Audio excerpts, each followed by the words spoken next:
First up, Lyle, let's start off with the ace of the staff. What is your 2023 grade for Luis Castillo? So I debated back and forth with this. What I ended on for Luis was an A-, and I gave him an A- because he's still going to probably finish top 5 in AL Cy Young voting.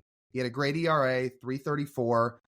He had, a bunch of his peripherals were great. His fastball, by the way, was awesome this year. But I just can't get over the fact that some of his underlying numbers were not great, one. And then two, I'm sorry, but those last 2 starts do knock him down a little bit for me, because when they needed him the most, he just was not there. We talked about it. That Saturday start was his worst one as a Mariner. So he is your ace. He's the guy you expect to be your ace. But look, he still had a really good year. An A- is a really good year, but it just wasn't quite the A I thought it was going to be about a month ago. So I gave him an A-. I had him at an A until those last 2 starts. Even if he wasn't going to win the Cy Young, I still thought he had an A-worthy season. But those last 2 starts, to be honest, dinged him down a whole grade, because you sign him to that contract, you trade for him to pitch in those starts, and he was not good enough. In fact, not only not good enough, just not competitive. Overall, though, like you mentioned, a great season for Luis Castillo. There were some interesting trends. You mentioned the underlying trends were not great. This year, as a guy, Castillo, who throws a sinker and throws a changeup and is supposed to get a lot of ground balls, lowest ground ball rate of his career in a full season. His expected numbers across the board were the highest since his first full big league season in 2018. And we like Fangraph's WAR. He was 10th. Even if he's going to finish top 5 in Cy Young, in an accumulation stat like WAR, he was 10th, and he's pretty much a full 2 wins behind the top 3, I would guess, in the American League Cy Young at the top, that's a pretty big gap, isn't it? It is a big gap.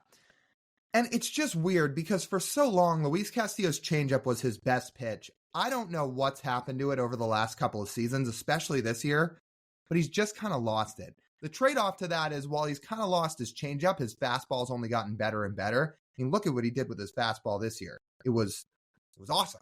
I mean, it was toward the top of the league in terms of fastball run value.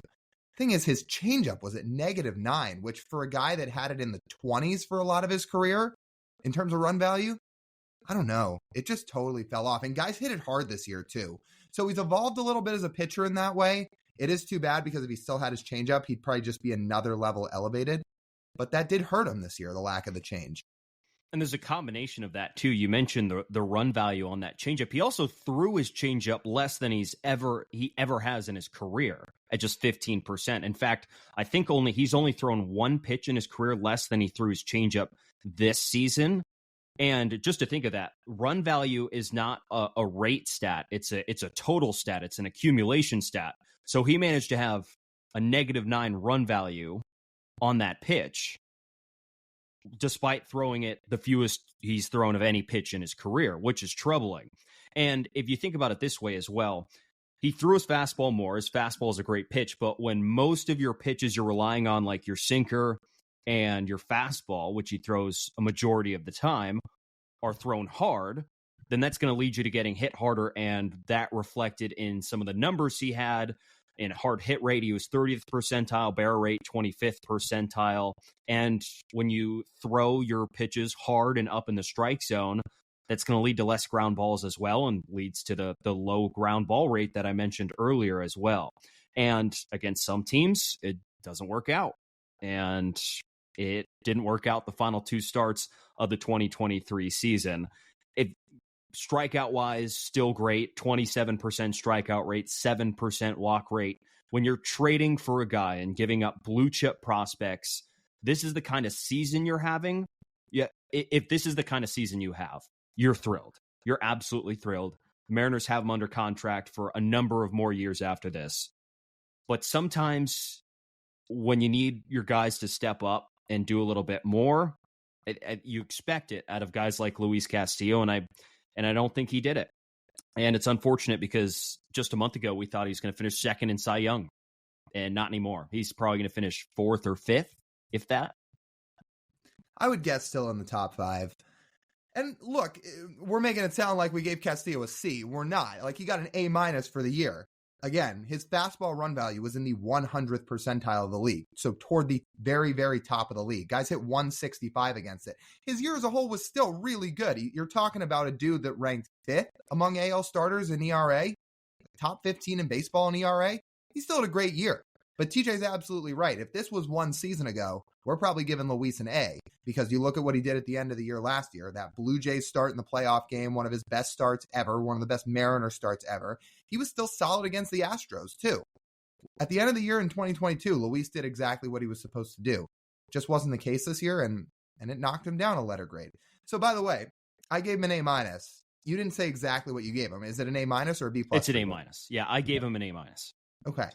So we're about on the same page there, which by all accounts is a really good season for Luis. Our hope is just come 12 months from now, he picks up the gears a little bit as September, October roll around. I think that's fair, right? Yeah. His numbers last year, the expected numbers are pretty similar to this season. He's just had some interesting results season by season. The like starters do have season by season variance with the results. His expected numbers have honestly been pretty similar throughout the years. So I think this year also is just a little bit, we talk about the bell curve of results. This was more on the poorer side of results for Luis. And I wouldn't be shocked if his ERA goes back lower, closer to what he had a season ago in 2022, opposed to what he had in 2023. It was tracking that way, but the final 2 starts of the season really kind of dawned on him there. And that's unfortunate for him because the Mariners needed him. They continued to label him as the ace, and unfortunately, in the 2 biggest starts of the season, didn't pitch like it. I will give him credit for this, though, as we wrap up Luis. I know this is kind of a boomer stat, but he threw almost 200 innings. In fact, each of the first 3 Mariner starters did. That still goes for something. The fact he was such a workhorse, he made all of his starts, that matters. Yeah, you had 3 workhorses in the rotation, and that's going to be a plus on all 3 of these guys. We'll talk to all those 3 guys in order. I think you think about this, it's like, are they going to get to 200 innings, all 3 of them next year? Rotations don't usually have 3 200-inning starters, not in today's game. And the Mariners have 3 guys who are very, very, very close to hitting that mark. I think the leader in innings this year was Garrett Cole at 209. I think that's it. And Luis had 197, so not far off. Yeah, like that. It's crazy how it's dropped off, and we sit here and look at it. It's like, well, actually, we thought Luis pitched a decent amount of innings. And think about this: if he just pitched a normal 6-inning start each of his final 2 starts of the season, he's at 200 innings. He's over 200 innings. Yeah, it's pretty wild.